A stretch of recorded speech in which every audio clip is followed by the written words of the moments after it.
எல்லா புகழும் இறைவனுக்கு. அஸ்ஸலாமு அலைக்கும். நான் சுல்தானா பர்வீன். சிந்தனைக்காக உங்களோடு சில நிமிடம். ஒரு அரசர் ஒருத்தர் இருக்கிறார்.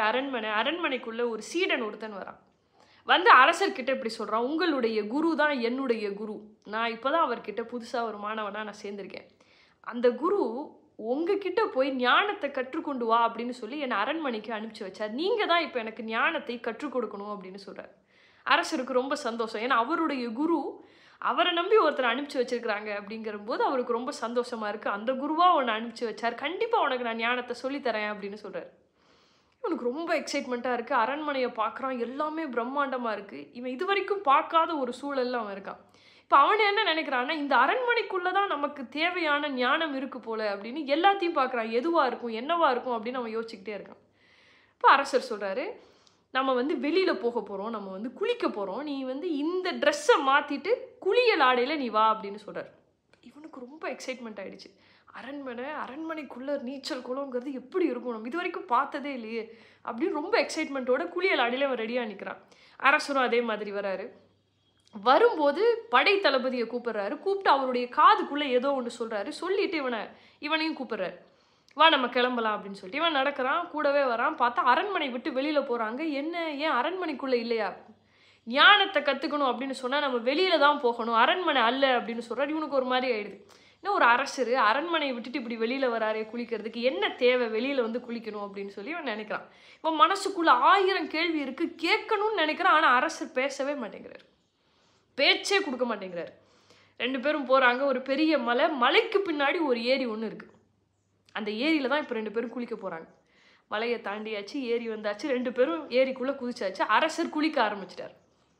இவன் பார்த்துக்கிட்டே இருக்கான் அரசரை. ஏதாச்சும் பேசுவார், ஏதாச்சும் சொல்லி கொடுப்பார், என்னவா இருக்கும், என்ன சொல்லி கொடுப்பார், அப்படி என்ன ஞானத்தை ஒரு அரசர்னால கற்றுக் கொடுக்க முடியும் அப்படின்னு இவனுக்குள்ள 1000 கேள்வி ஓடிக்கிட்டே இருக்கு.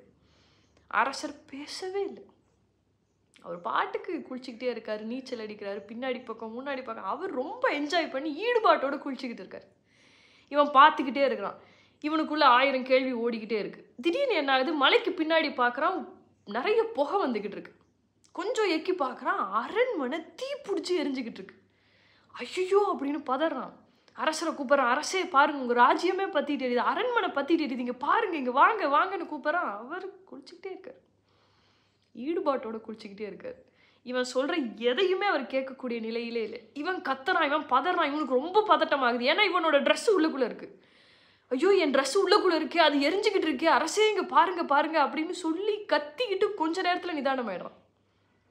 ஒரே ஒரு ஆடை, ஒரே ஒரு ட்ரெஸ்ஸு உள்ளுக்குள்ளே இருக்கும்போது நான் இப்படி பதறேனே, ஒட்டுமொத்த ராஜ்யமும் அங்கே எரிஞ்சுக்கிட்டு இருக்கு, அரண்மனை எரிஞ்சுக்கிட்டு இருக்கும்போது நிதானமாக இவர் குளிச்சுக்கிட்டு இருக்காரு, ஈடுபாட்டோடு இருக்காரு. ஓ இதுதான் எனக்கு தேவையான ஞானமோ அப்படின்னு அவன் தெரிஞ்சுக்கிட்டானா.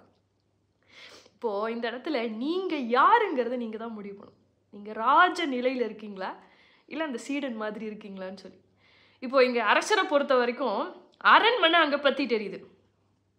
நம்ம லைஃப்பில் எப்படி நடக்கும் அப்படின்னா, ஒரு சாதனையாளன், ஒரு வெற்றியாளன், ஒரு முயற்சி செஞ்சுக்கிட்டு இருக்கக்கூடிய ஆம்பிஷியஸாக இருக்கக்கூடிய ஒரு பர்சனோட வாழ்க்கையில் எது எரியும் அப்படின்னா, நம்மளை சுற்றி இருக்கிறவங்களுடைய மனசெல்லாம் இங்கே பற்றிக்கிட்டு எரிஞ்சுக்கிட்டு இருக்கோம். என்னடா நாம் ஒன்று நினச்சோமே, இவன் வேறு மாதிரி போய்கிட்டு இருக்கானே, இவன் ரொம்ப பெரிய ஆளாயிடுவானோ அப்படின்னு சுற்றி இருக்கிறவனுடைய மனசெல்லாம் இங்கே எரிஞ்சுக்கிட்டு இருக்கும்.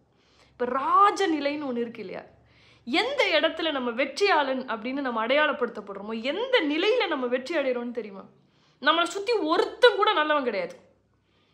நம்மளை சுற்றி இருக்கிற ஒருத்தன் கூட நாம் நல்லா இருந்தால் அவன் சந்தோஷப்பட மாட்டான்னு தெரிஞ்சதுக்கு பின்னாடியும் என்னமோ நினச்சிக்கங்கடா, நீ எப்படி வேணா இருந்துக்க, இந்த நிலையில் இந்த முயற்சியில் நான் ஈடுபாட்டோடு இருக்கேன், நான் ஜெயிக்க போகிறேன், நான் இங்கே நிம்மதியாக இருக்கேங்கிற ஒரு நிலையில் நீங்கள் இருந்தீங்கன்னா அந்த இடத்துலையே நீங்கள் ஜெயிச்சிட்டீங்க. யாரை பற்றியும் நம்ம கவலைப்படணும்னு அவசியமே கிடையாது.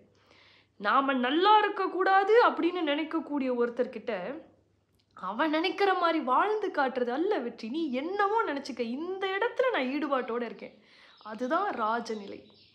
அந்த நிலையில் இருக்கிறதுக்கு முயற்சி பண்ணுங்க. அஸ்ஸலாமு அலைக்கும்.